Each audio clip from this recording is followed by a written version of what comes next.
านผู้ฟังกำลังให้เกียรติรับฟังสถานีวิทยุเจียงใหม่มหานคร FM 107.25 เมกะเฮิรตซ์อันดับต่อจากนี้ไปเจิญอู้จ๋ากำเมืองกับดีเจคำเพชรเจ้า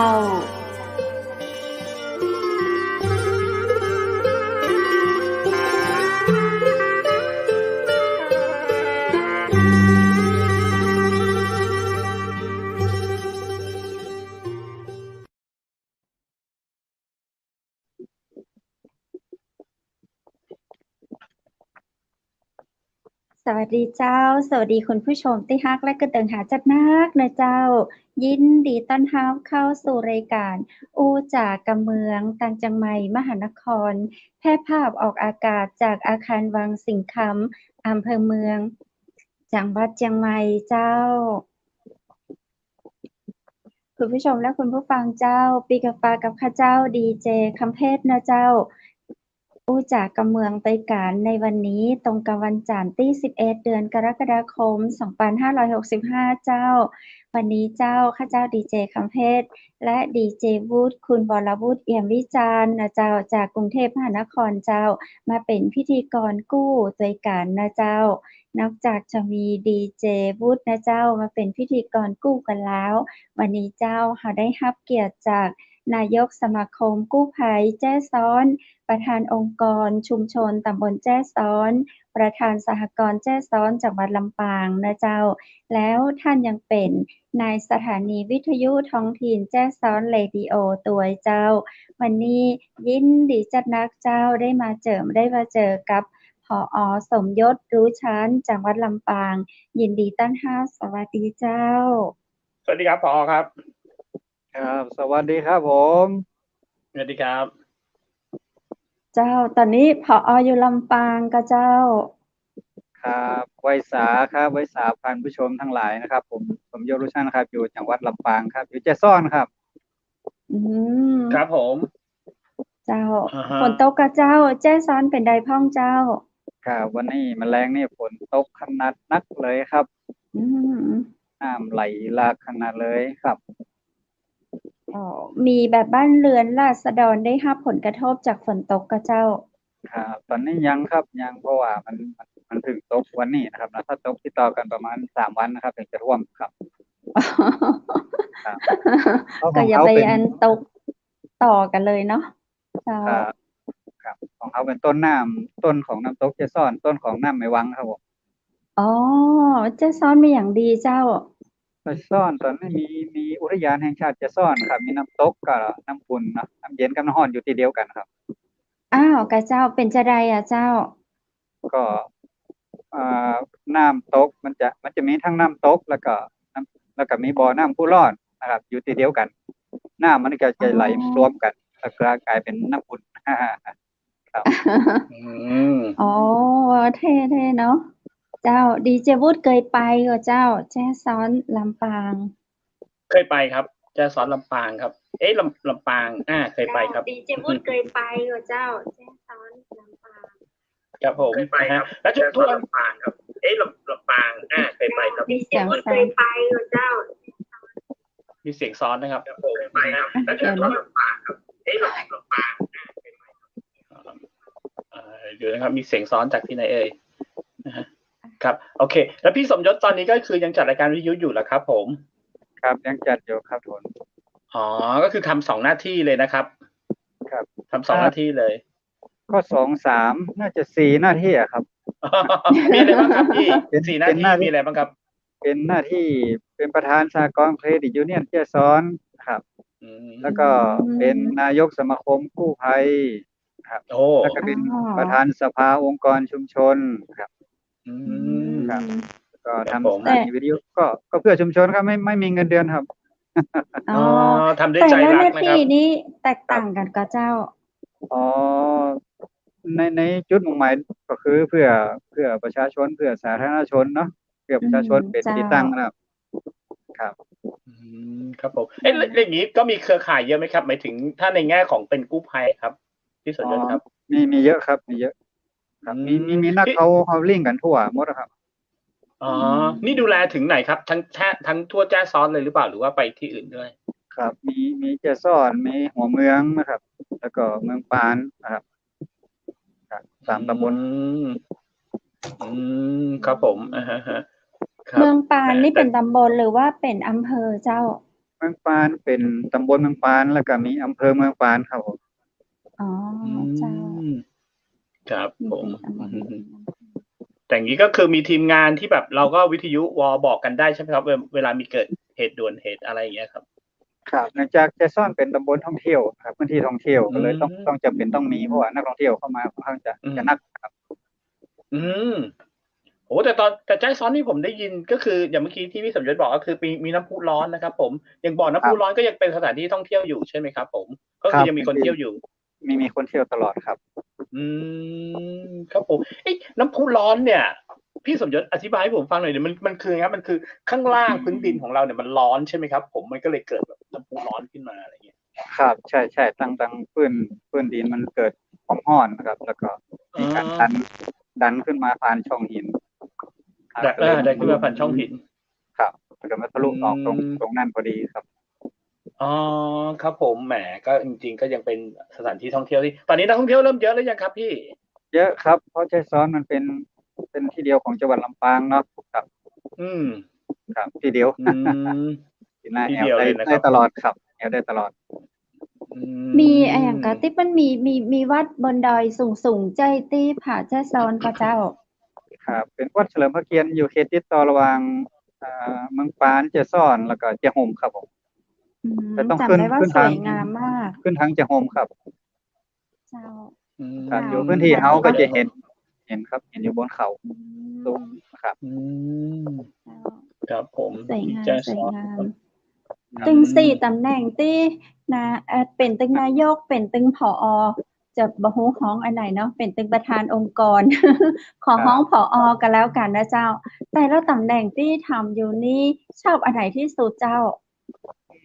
ก็ถือว่าวิทยุเป็นสื่อที่เฮาฮักครับเนาะฮักมาตั้งแต่เริ่มต้นเป็นวิทยุชุมชนมาตั้งแต่30วัดครับจนขยับเข้ามาสู่ปัจจุบันก็ถือว่ามันสร้าง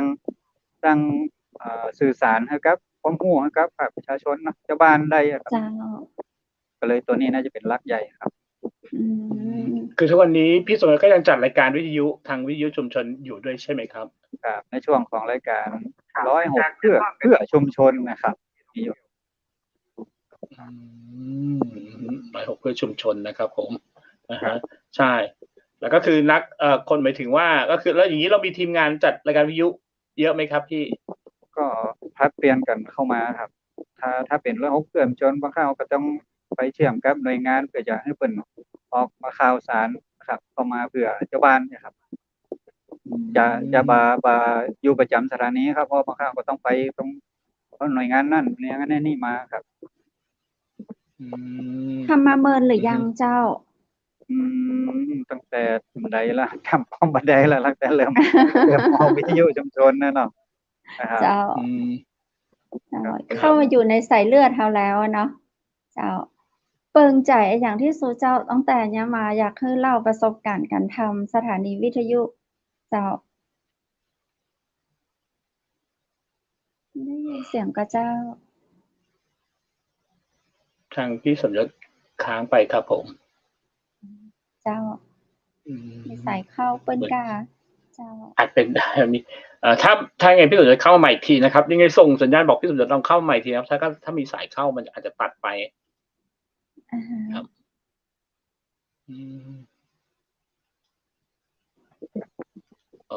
พี่สมยศมาแล้วครับผมครับตะกี้ข้าเจ้าถามว่า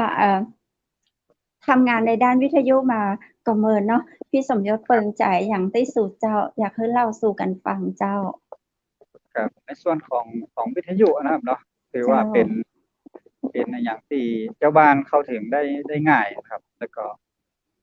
มีช่องทางที่จะเรื่องของการส่งข่าวให้เจ้าบ้านเนี่ยมันจะง่ายแล้วก็สามารถให้เจ้าบ้านมีความสุขครับมีความสุขอยู่เข้าไปตอนใดมันก็จะมาแล้วอนมชุมชนเนี่ยก็มันก็รู้สึกว่ามีความภาคภูมิใจนะครับของตัวนี้ถึงแม้ว่าบางครั้งในเรื่องของค่าใช้จ่ายเฮาก็ว่ารายได้เฮาบ่ได้คำนึงนะครับเนาะ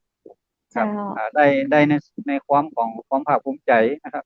ได้เอิ้นข่าวบอกเปิดนะครับโดยเฉพาะเรื่องเอาข่าวของทั้งหน่วยงานราชการที่จำเป็นมาให้เปิดฟังนะครับแล้วก็เล่าเรื่องที่เกิดขึ้นนะครับเรื่องด่วนนะครับบางทีมันก็สร้างความห่วงให้ชาวบ้านได้เตรียมตัวโดยเฉพาะเรื่องผ่านมาก็เรื่องของโควิดนะครับเนาะนะครับเนี่ยจะได้อย่างให้อยู่ด้วยกันแบบมีความสุขบ่ต้องไปรังเกียจกันบางคนใหม่ๆก็บางครั้งได้ยินเพิ่นประกาศที่อื่นก็บ่ใครเข้าใจตัวใดกลัวนะครับบ่ใครเข้าใกล้กันพยายามจะเกลียดชังกันเกิดความอันเนี้ยครับเอาปัจจัยตรงจุดนี้เป็นตัวเชื่อมประสานให้ว่าจริงๆแล้วมันก็อยู่ด้วยกันได้นะเนาะนะครับพี่น้องก็ต้องฝึกฟ้าใส่กันอยู่อย่างสังคมบ้านเฮาต้องอยู่อย่างบ้านเฮาต่อไปเด้อแต่ก็ต้องระวังกันป้องเนี่ยครับครับครับผมดีจังครับครับแล้วก็นอกอย่างนี้ก็คือแล้วอย่างหน้าที่ในบทบาทของหน้าที่กู้ภัยครับพี่สมยศครับช่วยเล่าเหตุการณ์ประทับใจอันไหนบ้างครับที่เคยผ่านมาครับครับกู้ภัยภารกิจเฮาบ่ได้กู้เฉพาะอุบัติเหตุคือตอนนี้เฮาใครที่เจ็บไข้ได้ป่วยจะไปโรงพยาบาลเดือดร้อนด่วนเนี่ยครับทุก24ชั่วโมงสามารถที่เอิ้นมากู้ภัยเฮาได้ตลอดครับบ่จำเป็นว่าจะต้องเกิดอุบัติเหตุเลือดตกยางออกก่อนถึงออกไปใหญ่นะครับครับเพราะตอนนี้ผู้สูงอายุเริ่มเยอะขึ้นการเจ็บไข้ได้ป่วยก็ลูกหลานบางทีก็บ่ได้อยู่ตัวนะครับสามารถจะเอิ้นมาหากู้ภัยเฮาจะไปส่งโรงพยาบาลครับเป็นด่วนครับอ๋อกู้ภัยดูแลกู้อย่างเลยบ่ใช่ว่าจะดูในเรื่องของอุบัติเหตุต่ออันเนาะครับความเจ็บไข้ได้ป่วยก็เข้าไปดูแลตัวแล้วในโซนของการเป็นประธานองค์กรชุมชนตำบลแจ้ซ้อนนี่เราเจ้าครับสภาองค์กรชุมชนถือว่าเป็นเวทีของภาคประชาชนทุกส่วนครับทุกภาคส่วนที่สามารถที่จะสะท้อนเรื่องราวอย่างต่างๆที่เกิดขึ้นในชุมชนผ่านเป็นกระบอกเสียงหรือว่าเป็นเวทีที่คือทุกหน่วยงานนะครับคือประชาชนทุกกลุ่มทุกเพศทุกวัยเนาะเข้ามาสะท้อนตรงเนี้ยนะครับเพื่อจะผลักดันเข้าไปสู่หน่วยงานที่เพิ่นรับผิดชอบนะครับเห็นปัญหาที่เกิดเร่งด่วนบ่มีไผช่วยแก้ไขก็ครับก็สามารถเอาเข้ามาอู้จากก่อนตรงจุดนี้แล้วก็ผลักดันขึ้นไปสู่ผู้ที่รับผิดชอบมาแก้ไขนะครับแล้วก็เกิดความคิดใหม่ๆที่จะร่วมกันผลักดันให้ภาพของประเทศชาติเกิดการพัฒนาขึ้นนะครับเป็นการเดินไปอีกช่องทางหนึ่งนะครับหลายคนอาจจะบ่มีโอกาสเข้าไปอยู่ในท้องถิ่นนะครับก็สามารถมาแสดงความคิดเห็นตรงเวทีภาคประชาชนตัวนี้ได้ครับมีแค่ตัวอย่างก็เจ้าโดยเฉพาะเรื่องของการรักษาป่าเนาะนะครับรักษาป่ารักษาสิ่งแวดล้อมนะครับ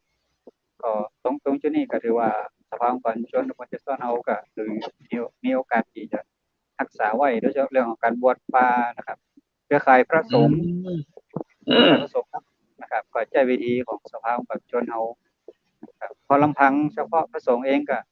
ทำสิ่งแวดล้อมนี่มันก็บางอันก็ติดภารกิจบ่ถูกกับ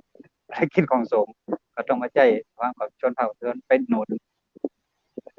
ดันขึ้นนะครับเอาร่วมกันทุกภาคส่วนครับครับผมที่ลำปางยังมีพิธีบวชป่าอยู่ใช่ไหมครับพี่สมยศครับมีครับมีมีบท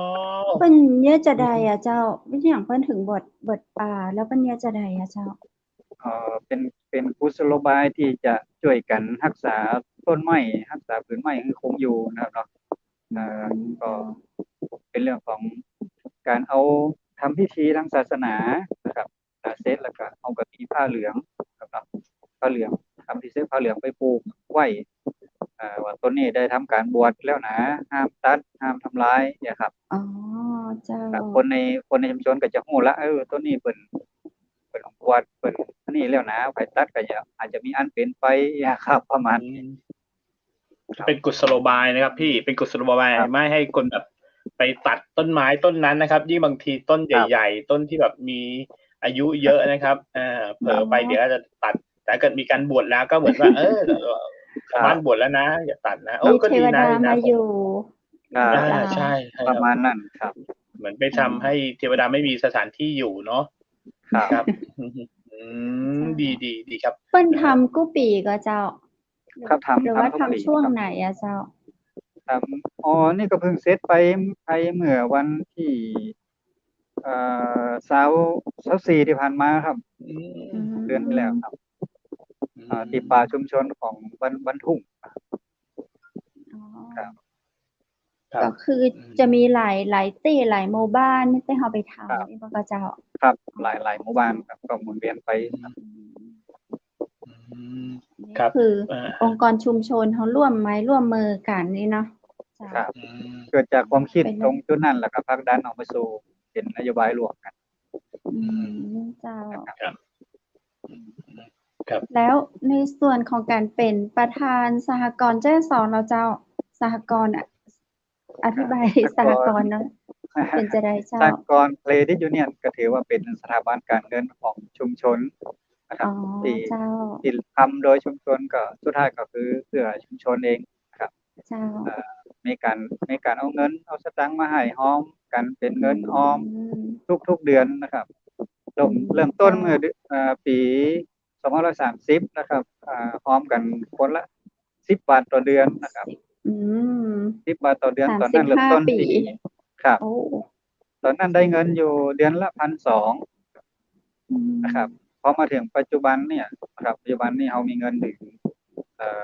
56 ล้าน โอ้โห ครับที่เป็นเงินออมจาก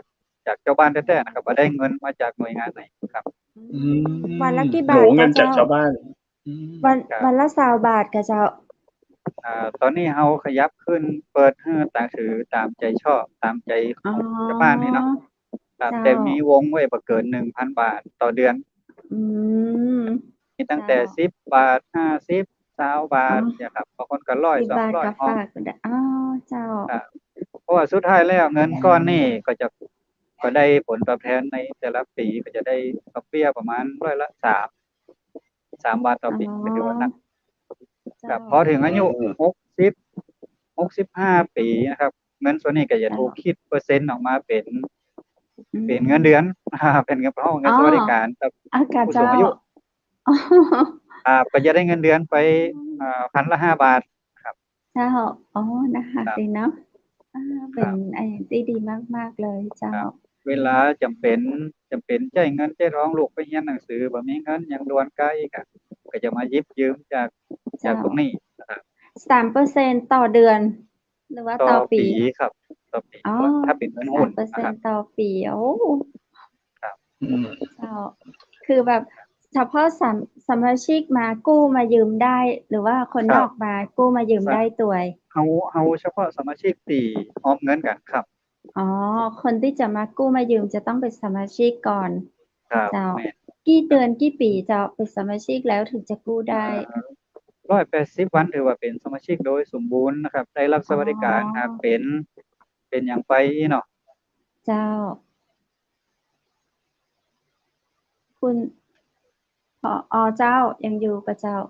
เสียงผอ.มันหายไปกับเจ้าดีเจวูเจ้าใช่ครับเสียงผอ.หายไปแล้วภาพผอ.ก็นิ่งไปด้วยนะครับสงสัยเป็นที่อินเทอร์เน็ตนะครับใช่วันนี้อินเทอร์เน็ตอาจจะมีปัญหาช่วงนี้อินเทอร์เน็ตมีปัญหาเยอะมากครับต้องบอกของผมนี่ถึงจะต้องเปลี่ยนเป็นอีกเครื่องนึงเลยนะครับเหมือนเมื่อกี้ก่อนจะเข้ามาเนี่ยเลยเกือบร้องไห้เลยกับอินเทอร์เน็ตว่า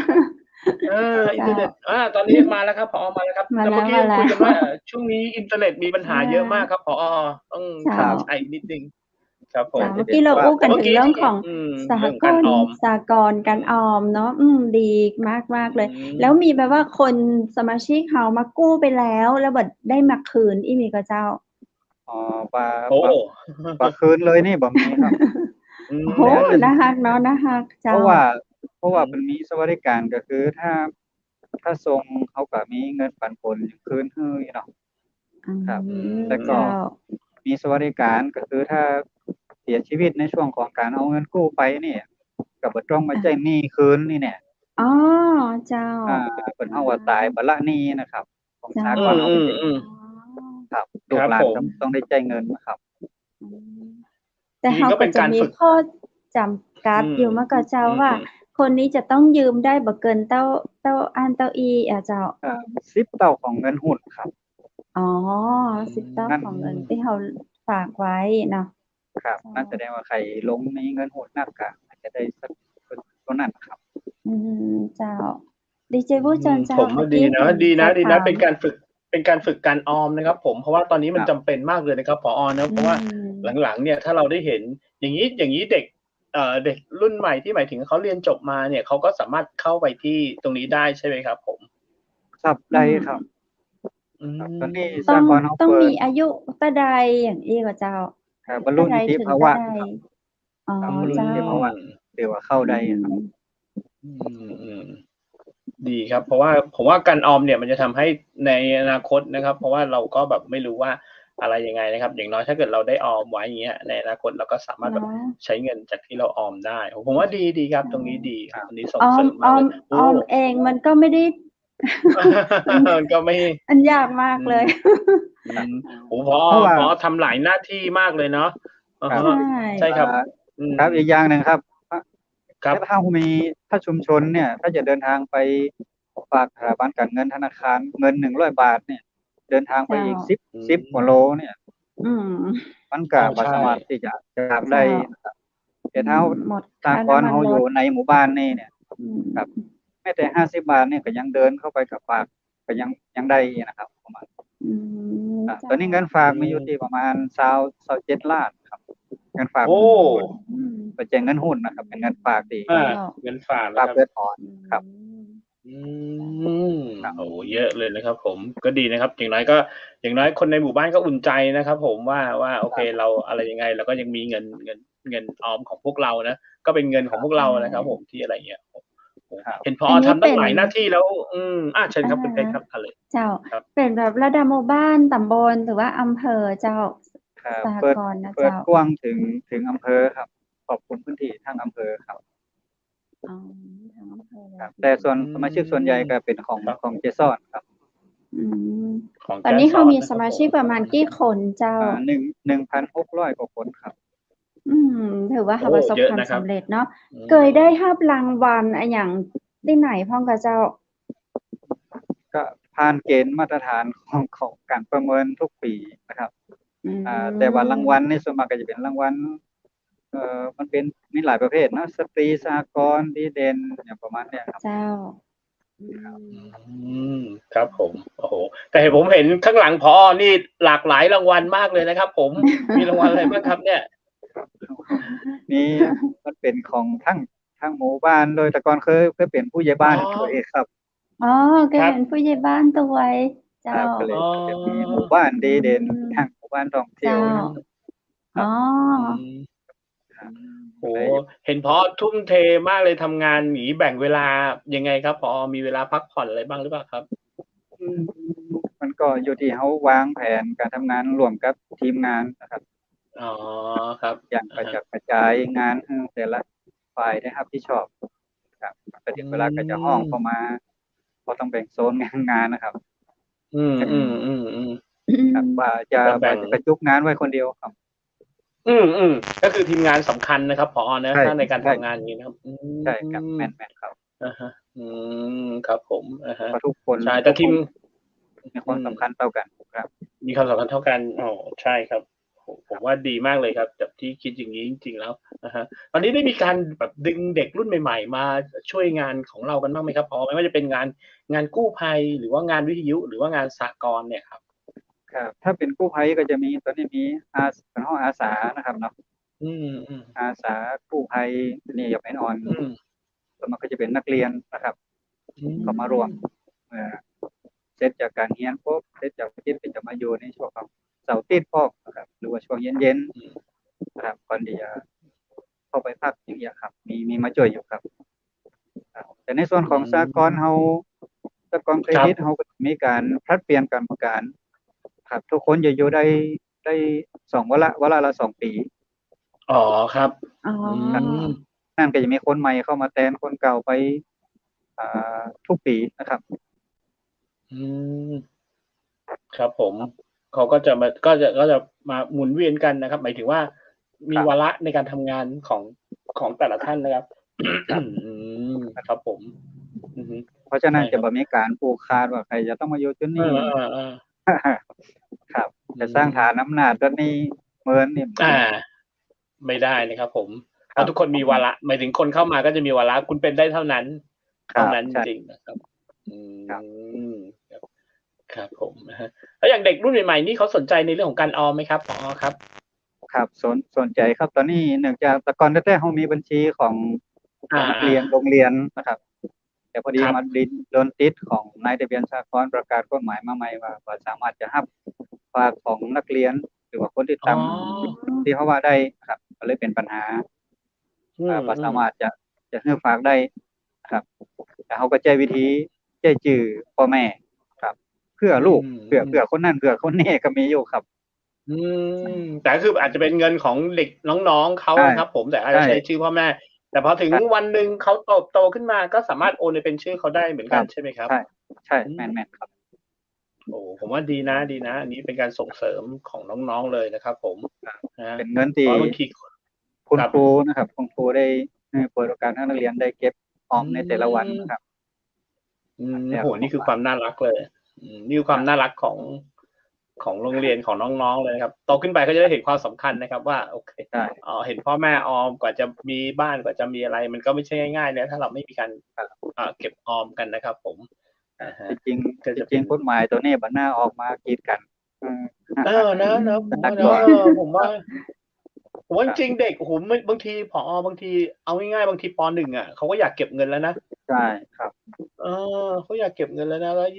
ยิ่งปลูกฝังได้เด็กๆแล้วเขาได้เห็นยอดเงินเขาว่าที่เขาเก็บเนี่ยมันเป็นผลงานเขาเลยนะยิ่งโตไปทำให้เขาแบบมีใจที่แบบเด็กตอนเด็กๆเก็บได้เท่านี้เลยอย่างเงี้ยพอโตไปก็อยากจะเก็บเงินได้มากกว่านี้อีก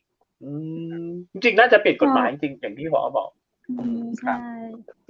คือเป็นพรบหรือว่าเราขึ้นกับหน่วยงานไหนอะเจ้าเป็นพรบของนายทะเบียนสหกรณ์กับดูแลสหกรณ์อยู่ต้องปฏิบัติตามกฎหมายดูแลสหกรณ์ครับครับผมดูแล้วก็ดีนะครับน่าภูมิใจเนาะน่าภูมิใจทั้ง4ตำแหน่งที่ผอ.ดูแลอยู่แล้วคิดว่าตึง4ตำแหน่งที่ผอ.ดูแลทำอยู่ตอนนี้เจ้าอันไหนที่มีปัญหามากที่สุดเจ้าถามว่าปัญหาแต่ละอย่างก็แตกต่างกันไปเนาะเจ้าแต่ถ้าสภาความชนนี่ก็ปัญหาก็ถือว่ามันมีทางออกมีทางแก้เนาะชุมชนรวมกันแก้ไขนะครับก็มาถึงกับนักครับแต่ถ้าเป็นปัญหาอย่างเจ้าของปัญหาของสหกรณ์นี่ก็ว่าเป็นเรื่องของเรื่องหนี้เรื่องสินตามสภาพสถานการณ์ตรงนี้อาจจะ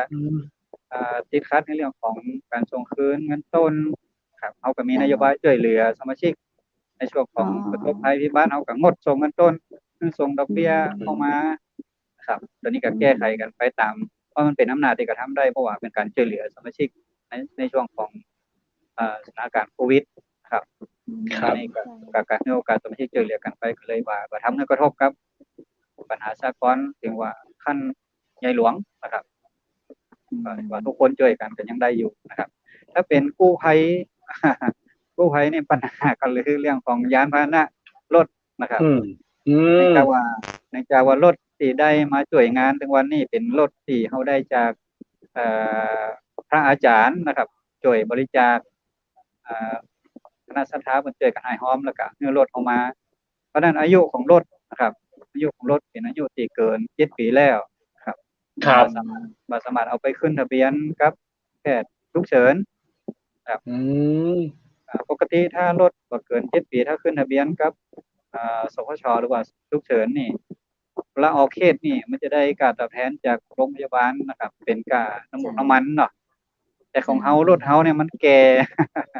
เกิน20 ปีปุ๊บเราไปส่งโรงพยาบาลเพิ่นใช้งานของเฮาตลอดแต่ว่าเฮาบ่สามารถจะเบิกได้แม้แต่บาทเดียวครับเพราะฉะนั้นทุนตรงส่วนนี้ก็เกิดจากทุนที่เฮาได้จากเงินพระป่านะครับเงินพระป่าชุมชนช่วยกันให้หอมมาเอาเป็นการน้ำมันทุกวันนี้ก็มีกี่กันเจ้าตอนนี้มีรถตู้อยู่3 กันนะครับโอ้ดีเลยครับวิ่ง วิ่งบ่ได้กันหนึ่ง ว่าต้องจอดนะเพราะมันรู้เกินที่เขาจะซ่อมได้นะครับก็เหลือ2กันหนึ่งเบนซินกันหนึ่งดีเซลนะครับเบนซินอาจจะเปลืองน้อยหนึ่งครับแต่เขาพยายามซ่อมประคับประคองไปครับโอ้ยิ่งช่วงนี้ค่าน้ำมันแพงด้วยเนาะโอ้โหต้องดูดีๆเลยครับเขามีหน่วยงานที่สนับสนุนอยู่กับเจ้าหน่วยงานถ้าสนับสนุนโดยตรงว่ามีครับว่าสามารถเปิดได้แม้แต่ของท้องถิ่นเองเป็นการว่าสามารถครับก่อนครับดีครับผมตอนนี้แจซอนนี่นักท่องเที่ยวเริ่มกลับมาเที่ยวกันหรือยังครับผอครับตอนนี้เริ่มเพราะคนมันสมัครแอลตลอดครับช่วงเสาร์อาทิตย์ครับเปิ้นไปแอลอย่างนะเจ้าจะไปเที่ยวที่ไหนครับทุกคนก็จะไปดูเรื่องของธรรมชาติเนาะเจ้าการไปแก่น้ำอุ่นอากาศเย็นเพราะมันมีน้ำอุ่นให้แก่เนาะนะครับเจ้าแล้วก็ไปดูในส่วนของเล่นน้ำตกอาหารปลานะครับเจ้าในช่วงจากน้ำตกไปประมาณ12 โลก็จะไปบ้านปลาเมี่ยงครับปลาเมี่ยงจะซ่อครับเปิ้นมีอย่างเจ้ามันมีธรรมชาติที่ยังคงเหลือให้กับคนได้สูดอากาศบริสุทธิ์นะครับเจ้าครับในส่วนของจากปลาเมี่ยงจะซ่อนก็มีเมี่ยงมีผลไม้ครับของเปิ้นธรรมชาติยังมีเนาะยำใบเมี่ยงยำเห็ดหอมอย่างพวกนี้ครับเจ้าแล้วก็ถ้าขึ้นไปอีกฝั่งนึงก็จะเป็นบ้านแม่แจ่มนี่ก็มีของกาแฟนะครับเจ้าครับอาราบิก้านะครับที่ว่ารสชาติจะไปจุดชมวิวชมธรรมชาติต่างๆกิวหินกิวอย่างที่ท่องเที่ยวเยอะอยู่ครับที่แม่แจ่มครับผมเย็นแล้วก็ดีใจแทนคนแจ้ซ้อนด้วยนะครับมีธรรมชาติเป็นของตัวเองนะครับผอเนาะครับผมข้าเจ้าเคยไปก็ชอบเจ้าชอบคือชอบธรรมชาติเหมือนที่ท่านบอกเลยตอนดีเจวูดประทับใจอย่างเจ้าน่าจะเป็นแมคคานิ่งก็น้ำพุร้อนผมเคยไปแมคคานิ่งนี่จะเป็นเฉพาะหน้าหนาวร้อนเดินไปถึงแค่น้ำตกแจ่มครับเจ้าไปนอนแถวรีสอร์ทครับจริงๆแล้วแต่จริงแจ้ซ้อนนี่เที่ยวได้ทั้งปีหรือเปล่าครับผมไม่ว่าจะเป็นหน้าฝนหน้าหนาวหรือว่าหน้าร้อนครับทั้งปีเลยครับทั้งปีเพราะอากาศเย็นมากเนาะเจ้าแบบดีเจวุฒิผอ.เจ้าวันนี้ฟังผอ.ได้เล่าเรื่องของเนาะเรื่องราวดีๆของผอ.จากคนแจ้ซ้อนให้เราได้รู้เราได้ฟังว่าจะเป็นในเรื่องของอย่างก็องค์กรชุมชนเนาะได้รวบรวมเงินองค์กรชุมชนได้รวบรวมผู้คนมาดูแลใส่ใจกันมีปัญหาทุกข์ร้อนอย่างก็ปรึกษาหารือกันเนาะแล้วก็มีในเรื่องของการออมเงินกับสหกรณ์แจ้ซ้อนจนเป็นที่ทำให้ประชาชนมาต้องติดขัดในเรื่องของหนี้สินนอกระบบมายืมสหกรณ์เพราะเราเป็นสมาชิกสหกรณ์เพราะเรารู้จักการออมจากสหกรณ์นะเจ้าเนาะแล้วท่านใดสนใจก็ไปสมัครได้นะเจ้า180 วันเนาะ180 วันก็สามารถกู้ได้10 เท่า10 เท่าของหุ้นที่เรามีดีแล้วเจ้าเนาะแถมว่าท่านยังมีในเรื่องของวิทยุแจ้ซ้อนมาเล่าสู่ให้เราฟังตัวนะเจ้าวันนี้เวลาของเราถึงช่วงสุดท้ายแล้วเจ้าท่านผอ.อยากฝากอย่างถึงคุณผู้ฟังและคุณผู้ชมต่างจังหวัดมหานครเชิญเจ้าครับตรงที่ผมอยู่สถานีวิทยุเฮาอยู่ตรงนี้นะครับเป็นหมู่บ้านท่องเที่ยวเนาะบ้านสีระมูลนะครับเป็นหมู่บ้านท่องเที่ยวที่ได้รับการส่งเสริมบรรจุในของสำนักงานพัฒนาชุมชนมาโดยตลอดนะครับตั้งแต่ผมเริ่มเป็นผู้ใหญ่นะครับก็นำหมู่บ้านเข้าสู่หมู่บ้านท่องเที่ยวนะครับแล้วก็จนมาถึงปัจจุบันก็ยังมีการดำเนินการให้เป็นหมู่บ้านท่องเที่ยวให้นักท่องเที่ยวได้มีโอกาสมาดูเรื่องของการทอผ้าย้อมสีธรรมชาตินะครับก็ชมวิถีชีวิตของชุมชนของบ้านนะครับเนาะอย่างจะว่าเป็นบ้านนาดานที่จะก่อนที่จะเข้าสู่วิทยาในชาติจะซ่อนนะครับก็มีผลิตภัณฑ์เข้า5 กรอบก้าอย่างนะครับแล้วก็มีการทำเข้าเบอร์รี่อย่างต่างๆครับมีหลากหลายผลิตภัณฑ์นะครับก็มาที่จะ มีโปรแกรมท่องเที่ยวอย่างจะได้ขึ้นมาแอวอุทยานแห่งชาติแจ้ซ้อนก็สามารถมาแวะตรงนี้ได้นะครับแจ้ซ้อนจริงๆแล้วเพิ่นบอกว่าแจ้ซ้อนบ่ร้อนบ่หนาวเหมือน10เหมือน20อันนั้นก็ได้ครับกำลังดีเจ้าครับยินดีครับที่จะมาแอวมาหยังนะครับยินดีต้อนรับครับขอบพระคุณท่านมากๆเลยเจ้าสวัสดีเจ้าโอกาสหน้าเจอเนาะโอกาสหน้ามาเจอกันแห่ใหม่เจ้าสวัสดีครับยินดีครับนะเจ้าดีเจวุฒิเจ้าวันนี้เฮาเข้ารายการกันจ้าน้อยนึงนะเจ้าพี่น้องเนาะบางเตือมันก็ต้องมีเหตุขัดข้องแบบแหละเป็นเรื่องปกติมีเรื่องปกติของกันนักปราชญ์ยังรู้พลังสิมือยังรู้พลาดของเราก็ทดลองผลิตลองถูกลองผิดก็วันหนึ่งเราจะดีขึ้นเราจะพยายามดีขึ้นเนาะก็ขอกำลังใจจากคุณผู้ฟังและคุณผู้ชมตัวนะเจ้าเนาะวันนี้ดิจวุฒิดูเหมือนจะเหนื่อยมากเลยโอ้โหเหนื่อยมากคุณเพชรนี่ผมทำงานนะครับมาประมาณกี่วันแล้วเนี่ยผมยังไม่มีวันหยุดเลยนะใช่ครับแล้วเมื่อวานเนี้ยผมก็ลากยาวมาเนี่ยต้องพักผ่อนอันนี้เนี่ยอันนี้เป็นเตือนเลยเหมือนแบบร่างกายมันเตือนอะไรบางอย่างแล้วเหมือนกันครับบางทีแบบมันก็เริ่มแบบอะไรหลายอย่างแล้วเหมือนกันแล้วก็ตอนนี้เนี่ยก็เลยมีความเราต้องหาเวลาพักผ่อนแล้วหรือเปล่าเพราะว่าหลายครั้งเนี่ยมีความรู้สึกว่าร่างกายพอเราไม่ได้พักผ่อนเนี่ยเหมือนคือผมก็อายุพอสมควรแล้วนะเข้าสู่วัยกลางคนอย่างเป็นทางการใช่แล้วเริ่มร่างกายมันเริ่มเตือนอะไรบางอย่างแล้วอย่างเงี้ยพอเริ่มเตือนบางอย่างเราก็มีความถ้าเรายังฝืนใช้ไปอย่างเงี้ยมันจะเกิดอะไรขึ้นเนี่ยผมก็เลยพยายามตอนนี้พยายามหาช่วงเจอเพื่อนที่เชียงใหม่อายุเขาก็50 ปีเขาบอกเขาเกษียณตัวเองตั้งแต่อายุ48 ปีโหดีมากวันนี้อายุเขา50 ปีแล้วก็ถามว่าพี่ไม่ทำอะไรเลยล่ะคะทุกวันนี้เขาบอกว่าเขาทำมาเยอะมากเขาทำมาทุกอย่างเขาทำมาทุกรูปแบบแล้ววันนี้เขาเกษียณตัวเองแล้วซึ่งเรามองว่าอายุ50ทำไมพี่เกษียณไวจังเรายังอยากชวนเขาแบบมาทำอะไรกับเราอยู่อะไรอย่างนี้ลองชวนมาเลยแล้วใช่แล้วก็ชวนเขามาทำอะไรกับเราอยู่เขาบอกว่าเขาวันนี้เขา50 ปีแล้วเขาผ่านอะไรมาเยอะมากๆแล้วคือเขาเป็นดารา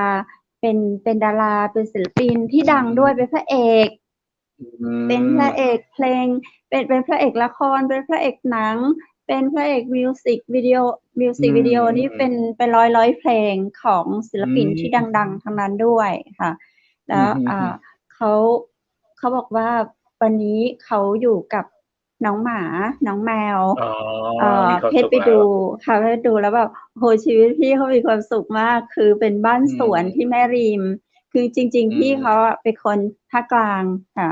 คนภาคกลางเพราะว่าเป็นดาราเป็นอะไรมาค่ะแล้วก็ตอนเนี้ยมาทำสวนที่แม่ริมพื้นที่ก็ประมาณ7-8 ไร่แล้วก็อยู่กับน้องหมาน้องแมวไม่มีคนใช้ไม่มีคนงานไม่มีใครเลยค่ะทำเองแล้วก็เขาบอกว่าเราไปเห็นเนาะเขาก็กำลังทำน้ำตกส่วนตัวที่ใกล้ๆห้องนอนเขาค่ะคือแบบเราก็บอกว่าอุ้ยฉาจังอยากมีชีวิตอย่างพี่แล้วล่ะเขาก็บอกเราบอกว่าเธอก็ทำได้นะก็บางงานแล้วก็พอได้แล้วอะไรอย่างเงี้ยเราก็เหรอเรากำลังจะชวนพี่ทำงานอยู่นะคือคุณเพชรเนี่ยลูกเรียนจบหมดแล้วไงครับผมน้องๆเรียนจบหมดแล้วเลยเนาะ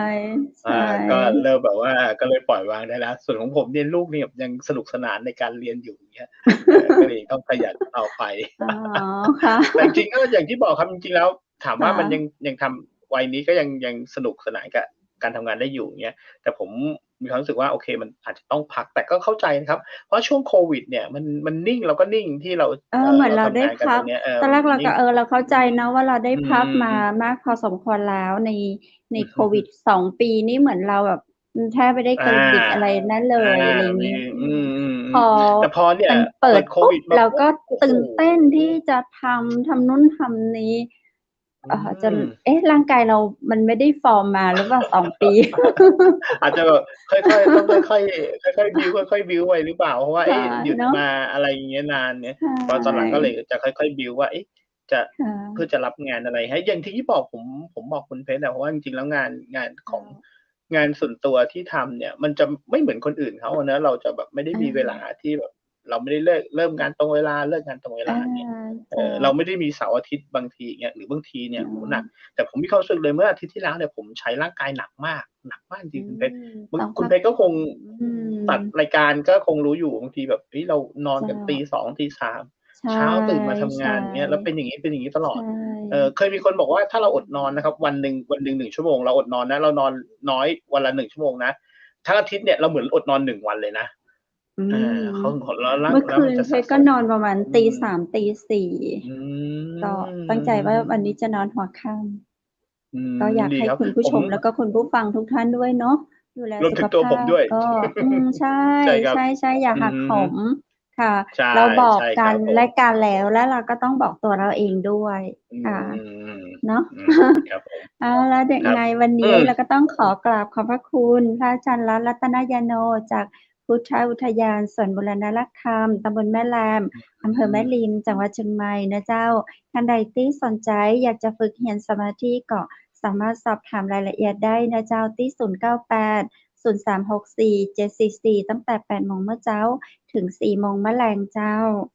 นะคะเจ้าก็ขอขอบคุณโรงแรมแม่เสลียงเวียงงามนะเจ้าเปิดบริการตลอด24 ชั่วโมงเจ้าเปิดกุวันนะเจ้าบอกว่าจะเป็นยุคโควิดหรือว่าโควิดสั่งซาช่วงนี้นักท่องเที่ยวก็กำลังเดินทางนะเจ้าจะได้ก็สำรองจองห้องพักล่วงหน้ากันเนอะโทรถามได้ที่053-621-444เจ้า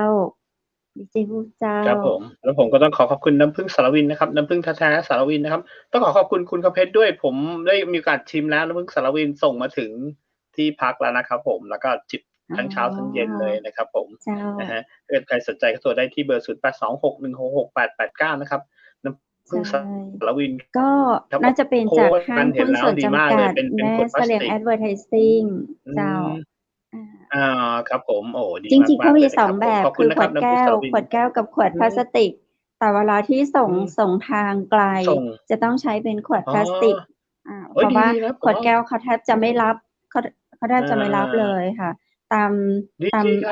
ขนส่งต่างๆเขาไม่รับเลยค่ะก็ใช้เวลาค่ะกลับไปส่งให้ทางไปรษณีย์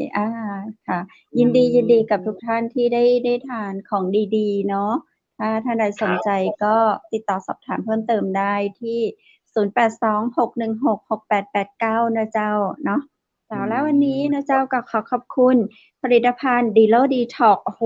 ข้าเจ้าลองกินแล้วสบายท้องสบายพุงวันก่อนนั้นไปงานไปงานต่างจังหวัดต่างประเทศดิเจวุฒิคือมันอาหารอร่อยปากมากอาหารอะไรแปลกๆอาหารอร่อยโอ้โหทานซะแบบโอ้โหกลับมาคือโอ้โหพุงเหรอเนี่ยพอได้ดีโล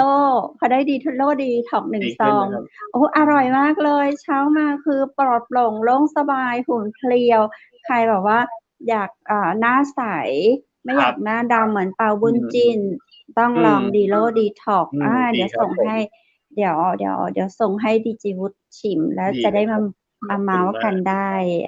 เจ้าติดต่อได้ที่เบอร์โทรอย่างเจ้าดีโลดีท็อกเจ้าดิจิวุฒิ097นะครับ3699442ครับผมยังไงนะครับติดต่อได้เลยครับดีโลดีท็อกนะครับรู้สึกว่าจะทำจากลิ้นจี่ด้วยใช่ไหมครับผมใช่เดี๋ยวถ้าใครสนใจอยากจะติดตามฟังเรื่องของผลิตภัณฑ์ดีโลดีท็อกเดี๋ยวจะมีท่านผู้รู้เกี่ยวกับผลิตภัณฑ์ตัวเนี้ยจะมาคุยให้เราฟังในวันที่20 กรกฎาคมเนาะก็ติดตามรับฟังกันนะเจ้าคุณผู้ฟังและคุณผู้ชมเจ้าแล้ววันนี้ข้าเจ้าขอบคุณเสื้อพิธีกรหญิงจากร้านผ้าพื้นเมืองชุดไทยใหญ่นะเจ้าท่านใดสนใจโทรถามได้ที่098-773-9789นะเจ้าและวันนี้ข้าเจ้าดีเจคำเพชรดีเจวูดและทีมงานเชียงใหม่มหานครขอกล่าวขอบคุณคุณผู้ชมทุกคนทุกท่านนะเจ้าขอส่งคุณผู้ชมและคุณผู้ฟังคือนอนหลับฝันดีราตรีสวัสดิ์เจ้าสวัสดีครับสู้ไปด้วย สถานีวิทยุเจียงใหม่มหานคร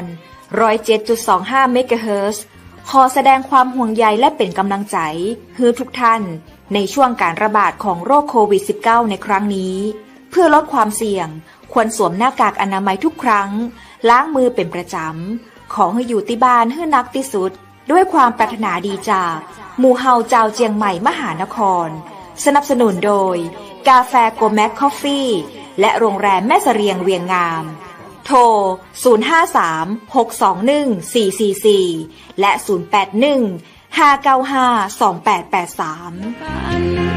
เราจะฝ่าฟัน